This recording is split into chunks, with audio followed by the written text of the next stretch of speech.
নমস্কার, আমি শোভনা। আপনারা সবাই কেমন আছেন? আশা করি সকলে ভালো আছেন, সুস্থ আছেন। আমিও ভীষণ ভালো আছি, তাই জন্য চলে এলাম আপনাদের সাথে ইন্ট্রোডিউস করতে। তো এটি আজকে আমার চ্যানেলের প্রথম ব্লগ ভিডিও। এর আগে আমার চ্যানেলে যতগুলি ভিডিও পাবেন সেগুলি সবকটি স্লাইড শো ভিডিও ছিল এবং সবকটি আয়ুর্বেদ সংক্রান্ত ভিডিও ছিল। মানে আমাদের আশেপাশে যত ভেষজ উদ্ভিদ আছে তাদেরকে কিভাবে ব্যবহার করলে আমরা সুস্থ স্বাভাবিক জীবনযাপন করতে পারবো সেই নিয়েই আমার চ্যানেলে কয়েকটি ভিডিও আছে। আর তার আগে বলি, স্লাইড শো ভিডিও কেন করেছিলাম। তার কারণ যখন আমার চ্যানেলটি খুলি তখন আমার ক্যামেরার সামনে এসে ভিডিও করা আমার পক্ষে পসিবল ছিল না, তো সেই কারণেই স্লাইড শোকে বেছে নিতে হয়েছিল। তার কারণ 4 মাস আগে আমার একটি অ্যাক্সিডেন্ট হয়। তো তখনও আমার কিন্তু কোনো ইউটিউব চ্যানেল ছিল না।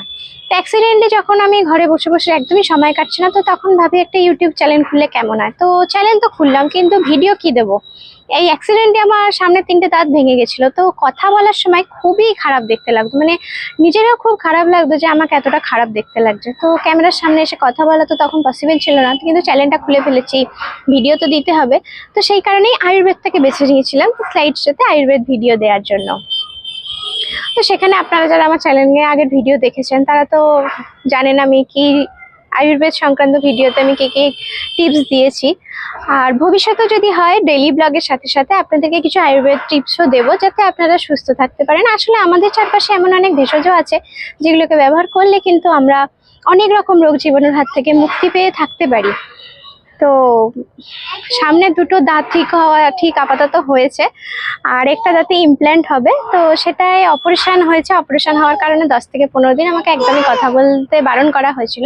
সেজন্য আমার চ্যানেলে 10 দিন আমি কোনো ভিডিওর আপডেট দিতে পারিনি। তার জন্য আমি আপনাদের সকলের কাছে ক্ষমা চেয়ে নিচ্ছি। আশা করি এই সমস্যাটা আর হবে না। আর যদিও হয় তো আপনারা আমার সাথে একটু সহযোগিতা করবেন, আমি যাতে আমার চ্যানেলটাকে এগিয়ে নিয়ে যেতে পারি। বুঝতেই পারছেন নিজেও একটু অসুবিধার মধ্যে আছি। চ্যানেলটা এমন একটা সময় খুলে ফেলেছি যখন ভিডিও রোজ দিতে হবে, অথচ কোনো না কোনো কারণে অসুস্থ থাকার জন্য ভিডিওটি করতে পারছি না। তো আপনারা যদি আমাকে একটু সহযোগিতা করেন, একটু ভালোবাসেন, তো আমি আমার চ্যানেলটিকে সামনের দিকে এগিয়ে নিয়ে যেতে পারি। তো আজকের এই ব্লগটি আমি এখানেই শেষ করছি। আপনারা সবাই ভালো থাকবেন, সুস্থ থাকবেন। দেখা হচ্ছে পরের ভিডিওতে। নমস্কার।